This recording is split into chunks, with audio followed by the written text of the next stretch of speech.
இயேசு கிறிஸ்துவில் பிரியமான சகோதர சகோதரிகளே, இதோ தூய லூர்து அன்னை திருத்தலத்திற்கு வந்துள்ள அன்னையின் அன்பு பக்தர்கள் உங்களை அன்போடு வரவேற்கின்றேன். எந்த வேண்டுதலோடு மன்றாட்டோடு அல்லது ஆண்டவருக்கு அன்னை வழியாக நன்றி சொல்ல வந்திருக்கிறீர்களோ எல்லா கருத்துக்களும் நிறைவேற இறைவன் உங்களுக்கு அருள் பாவிக்க, அன்னை உங்களுக்கு வல்லமையான தன்னுடைய பரிந்துரையால் ஆசிரை அளிக்க வாழ்த்துகிறோம், ஜெபிக்கிறோம். இந்த நாளிலே தாய் திருச்சபையானது மறை சாட்சியர் மாசில்லாத குழந்தைகள் இவருடைய விழாவை கொண்டாட நமக்கு அழைப்பு விடுக்கிறது. எனவே இங்கு சூழ்ந்துள்ள பெற்றோர் ஆகிய உங்கள் அனைவர் பெயராலும், அருட்சகோதரிகள், அருள் தந்தையர்கள், இறை மக்கள் உங்கள் அனைவர் பெயராலும் இந்த குழந்தைகள் ஒவ்வொருவருக்கும் அவருடைய விழா வாழ்த்துக்களை நான் மகிழ்வோடு கூறிக்கொள்கிறேன். இன்று போல என்றும் இவர்கள் எல்லா இறை ஆசிரையும் வளமாக நலமாக பெற்று இறை ஞானத்திலும் தெய்வ பயத்திலும் சிறந்து விளங்கி ஆண்டவருக்கும் அவருடைய பெற்றோருக்கும் நல்லதொரு பிள்ளைகளாக சாட்சியாக இருக்க வேண்டும் என்று இந்த திருப்பலியிலே நாம் இவர்களுக்காக ஜெபிப்போம், வாழ்த்துவோம். அந்த சகோதர சகோதரிகளே, இந்த மாசில்லாத குழந்தைகள் விழா, இந்த விழா கொண்டாடக்கூடிய இந்த நாளில் தொடக்கத்தில் ஒரு சில ஆய்வாளர்கள் என்ன சொல்கிறார்கள், இது ஒரு வரலாற்று நிகழ்வா அல்லது இறையியல் நிகழ்வா என்ற ஒரு கேள்வியை எழுப்புகிறார்கள். வரலாற்று நிகழ்வு என்று சொல்லுகிற பொழுது அதற்கான காரணங்கள் ஒரு சில கேள்விகளாக அமைகிறது. எனவே பல ஆய்வாளர்கள் என்ன சொல்கிறார்கள், தங்களுடைய கருத்தின்படி இது ஒரு இறையியல் நிகழ்வு என்று அழகாக சொல்கிறார்கள். அதற்கு அவர்கள் கொடுக்கக்கூடிய காரணம் என்ன? முதலாவதாக, எகிப்திலிருந்து என் மகனை நான் அழைத்து வந்தேன் என்று இன்றைய நற்செய்தியிலே நாம் வாசிக்க கேட்டோம். நமக்கு மொத்தம் எத்தனை நற்செய்தி இருக்கு? எத்தனை நற்செய்தி? 4 நற்செய்தி. என்னென்ன? மத்தேயு, மார்க்கு, லூக்கா, யோவான். அந்த 3 நற்செய்தியாளர்கள் ஒத்தமை நற்செய்தியாளர்கள் என்று சொல்வார்கள். மத்தேயு, மார்க்கு, லூக்கா, அதே போல யோவான். இதிலே மத்தேயு மட்டும்தான் இந்த பகுதியை தன்னுடைய, அதாவது மசில்லாத அந்த குழந்தைகளுடைய பகுதியை தன்னுடைய நற்செய்தியிலே அவர் குறிப்பிட்டிருக்கிறார். காரணம், மத்தேயுனுடைய நோக்கம் எல்லாம் அவர் எழுதிய இறை வார்த்தை அந்த யூத மக்களை மையப்படுத்தியதாகத்தான் இருந்தது.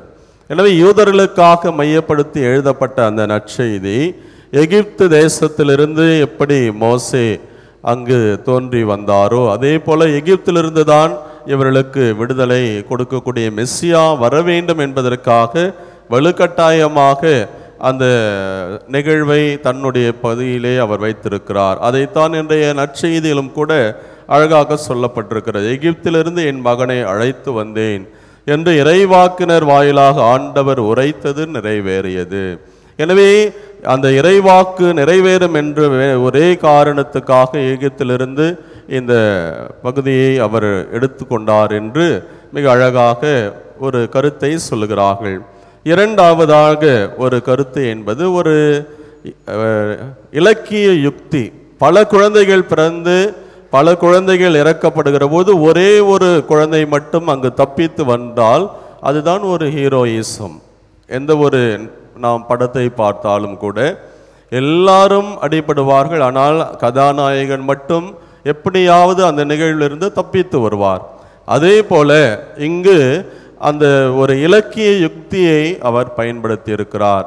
எப்படி என்று சொன்னால், அங்கே முதலிலே மோசே, எல்லா குழந்தைகளும் மோசையினுடைய பிறப்பின் போது அந்த பார்வோன் மன்னன் எல்லாரையும் கொலை செய்வான். ஆண் குழந்தைகள், தலைச்சன் பிள்ளைகள், ஆண் குழந்தைகள் எல்லாருமே அங்கே கொலை செய்யப்படுகிற போது மோசே மட்டும் தண்ணீரிலே அழகாக இந்த பெட்டகத்திலே வைத்து காப்பாற்றப்படுவார். அது விடுதலை பயணத்திலே நாம் வாசிக்கிறோம். அதே போல இன்னும் நீதிமொழி நூலிலே வாசிக்கிற போது யோத்தாம் என்ற ஒரு மனிதர் தன்னுடைய 70 சகோதரர்கள் இறக்கின்ற பொழுது இவர் ஒருவர் மட்டும் அவர் தப்பித்து வருவார். தப்பிக்கின்ற அந்த குழந்தைகள் ஒரு பெரிய தலைவர்களாக இருப்பார்கள். எனவே இந்த இலக்கிய யுக்தியை மத்தேயு அழகாக பயன்படுத்தி எப்படியாவது இயேசு அந்த குழந்தையை தப்பித்ததாக மிக அழகான ஒரு செய்தியை காண்பித்து பல குழந்தைகள் இறக்கிற போது இவர் மட்டும் தப்பித்து அழகாக இந்த மக்களை மானுடத்தை மீட்பதற்காக வருகிறார் என்ற ஒரு இலக்கியத்தை மையப்படுத்திய ஒரு நிகழ்வாக இவர் அமைத்திருக்கிறார் என்றும் ஆய்வாளர்கள் சொல்கிறார்கள். மூன்றாவதாக வரலாற்று அடிப்படையில் பார்க்கிற பொழுது அந்த இயேசு பிறந்த யூதேயா கலிலேயா அந்த பகுதியெல்லாம் ஆண்டவர்கள் ரோமையர்கள். அப்போ ரோமியர்கள் ஆட்சி செய்கிற போது ஏரோது மன்னன் ஒரு குறுநில மன்னன், அவனுடைய செயல்பாடுகளை கண்காணிப்பதற்கென்று ஒரு ஆளுநன் இருக்கிறான். எனவே ஒரு ஆளுநன் இருக்கிற போது ஏரோது தான் நினைத்தபடி எல்லாம் நடக்க முடியாது. அப்படி பார்க்கிற வேளையிலும் ஏரோதால் இந்த காரியத்தை செய்திருக்க முடியாது என்ற ஒரு கேள்வியும் எழுப்பி இந்த 3 காரணங்களை உள்ளடக்கி இது வரலாற்று நிகழ்வு என்பதை விட ஒரு இறையியல் நிகழ்வு என்று பல ஆய்வாளர்கள் சொல்கிறார்கள். அதே போல ஒரு சில கேள்விகள் எல்லாம் கூட முன்வைக்கிறார்கள்.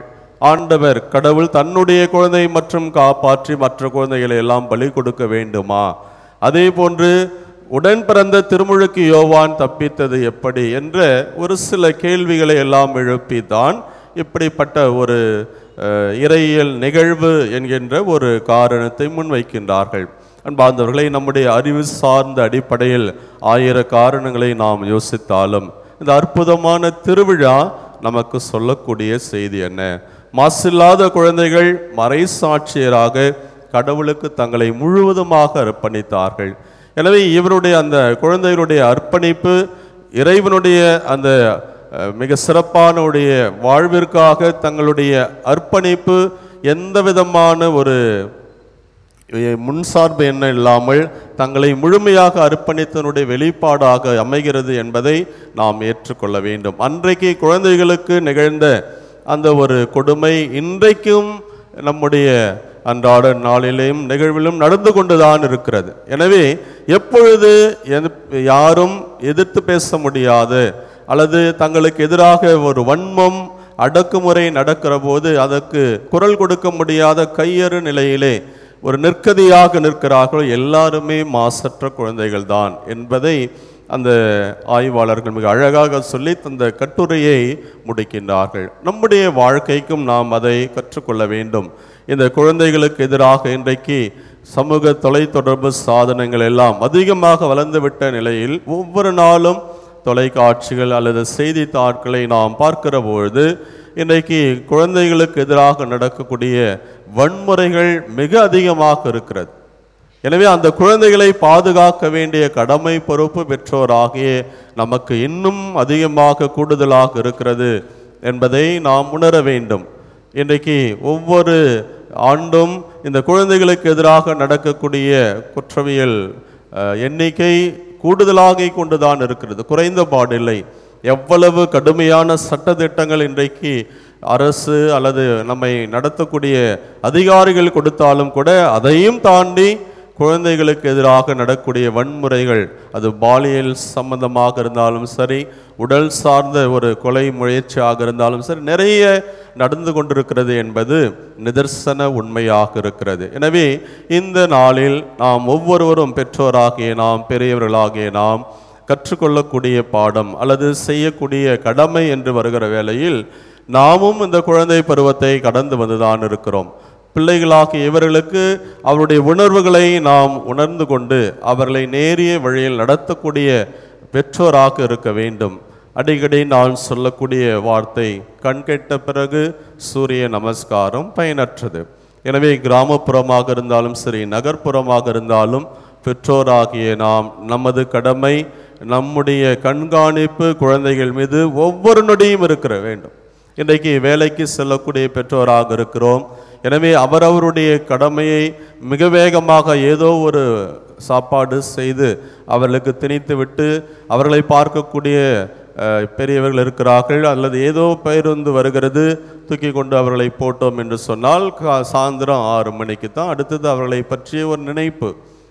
எனவே இது காலத்தினுடைய ஒரு சூழல். அன்னைக்கு கூட்டு குடும்பமாக இருந்த வேளையிலே பெரியவருடைய உடனிருப்பு, பாதுகாப்பு எல்லாம் இருந்தது. இன்றைக்கு தனி குடும்பம், தனித்தனி குடும்பமாக மாறி இந்த குழந்தைகளுடைய நலனில் அக்கறை காட்டக்கூடிய நம்முடைய அந்த கடமை இன்றைக்கு குறைகிறது என்பது மறுக்க முடியாத ஒரு உண்மை. எனவே எங்கு போகிறார்கள், யாரோடு பேசுகிறார்கள், குழந்தைகளுடைய சுவாபம் எப்படி என்பதை உணர்ந்த நாம் அந்த காலத்திற்கேற்ப அவருடைய சூழல்கள் அந்த வளர்ச்சி எல்லாம் வருகிற போது எல்லா விதமான அணுகுமுறையிலும் அவர்களை நாம் பார்க்க வேண்டும், பாதுகாக்க வேண்டும்.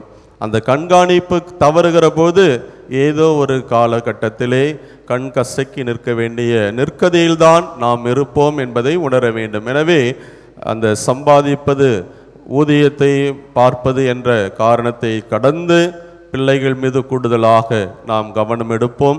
அவ்வாறு எடுத்து இந்த மாசில்லாத குழந்தைகள் விழாவை கொண்டாடக்கூடிய இந்த நாளில் நாம் ஒவ்வொருவரும் நம்முடைய கடமை ஆற்றுகிற போது குழந்தைகளுக்கு எதிராக நடக்கக்கூடிய இந்த குற்றம் காலப்போக்கில் குறையும், அந்த ஒரு சூழலும் மாற வேண்டும் என்று இந்த நாளிலே நாம் உருக்கமாக ஜெபிப்போம். மீண்டும் மாசில்லாத குழந்தைகள் ஆண்டவருக்கு மறைசாட்சியாக தங்களை அர்ப்பணித்தது போல, அவருடைய அந்த இறப்பால் இறைவன் வாழ்த்து பெற்றது போல, நம்முடைய வாழ்வில் ஒவ்வொரு நாளும் இந்த குழந்தைகளுக்காக நம்மை அர்ப்பணித்து அவருடைய நலனிலும் பாதுகாப்பிலும் முழு அக்கறையுள்ள பெற்றோராக வாழ தொடர்ந்து ஜெபிப்போம். இறைவனே சினமே நிறைவாக ஆசீர்வதிப்பாராக. ஆமேன்.